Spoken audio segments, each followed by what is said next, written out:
Welcome back. You're still tuned into Trading Hour. The market is holding up with a gain of around 45 points, but it is the banking space where you're seeing a lot of the pain come through today, so that index in itself is down over 250 points. But let's bring you some interesting market opinion. Earlier today, we caught up with Prashant Khemka, founder at White Oak Capital Management, to understand the way forward for the market. And he feels that the impact of inflation is actually much higher in other countries than in India. So listen in. Market is obviously a confluence of factors that are affecting the market.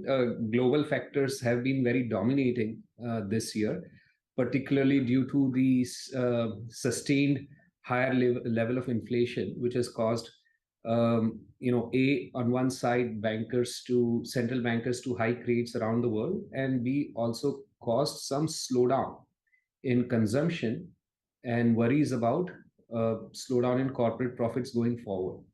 So as a combination, if you see, the markets in India have been flattish because the issues have not this time around, issues have not impacted India as acutely. Because inflation in India at about 7-8%, it's not outside the range of what we are used to. The government sector PSU banks have done quite a lot better, and maybe even over the last couple of years, they've done quite well.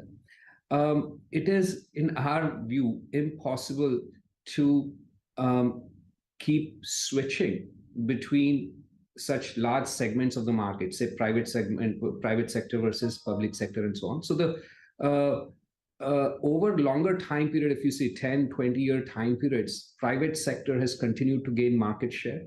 They've had much better performance in terms of credit quality as well as asset growth. So growth as well as profitability has been far superior. And these are long-dated business models. The pendulum can swing farther away from the center on either side. Now, and we won't know how far, whether we are even, which side of the center we are. We won't even know. Only in hindsight we would know. So last year, I think pendulum swung with the benefit of hindsight on one extreme, and it could be that we are at the other side of the center already, but very hard to say. There are some obviously technical factors as well right now at play with all the lock-ins that are expiring. So anyone who wants to buy would not be keen to step in and buy today and would rather wait for the lock-ins to expire. Okay, with that, we'll take your leave. Thank you very much.